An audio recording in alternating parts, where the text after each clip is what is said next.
لأمر ربما يكون أهم. هذا الطفل أمه قتلها بشار الأسد. لا إله إلا الله، إنا لله وإنا إليه راجعون. لما شفنا الناس عمالة تنزل بالجمال وبتضرب في التحرير ولقينا الدم سال، قلنا خلاص.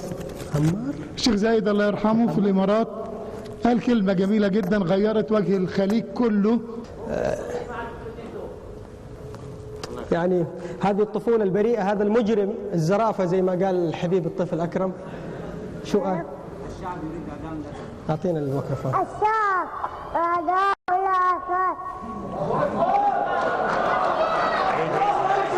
ألو؟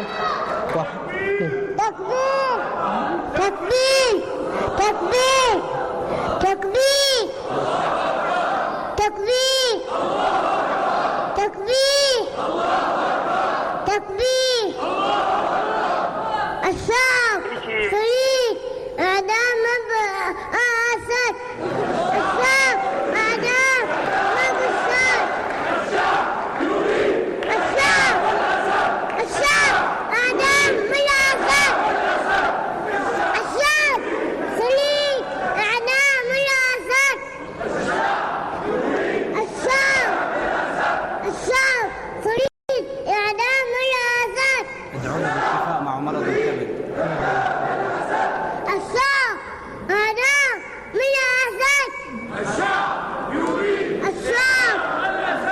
الشعب يريد إعدام الأسد.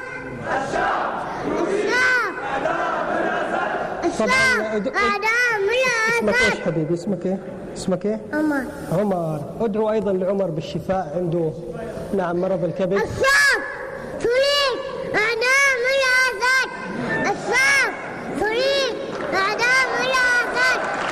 الشعب يريد إعدام الأسد. كم عمرك يا عمر؟ كم عمرك؟ سنة؟ 2؟ 4. الدكتور عبد العال وينه؟ وين رائد الطب البديل؟ وين الدكتور عبد العال؟ دكتور؟ وين الدكتور عبد العال؟ مشى؟ في الدكتور عبد العال رائد الطب البديل، نتمنى ايضا انه يساهم في يعني يساهم. عم نعالجه انا عم بس دار علاج، نحن نتكلم طب طبيعي، ما نبغى الكيماوي، ما احب الكيماوي انا. يا حبيبي يلا الله يشفيك، الله يشفيك يا بطل.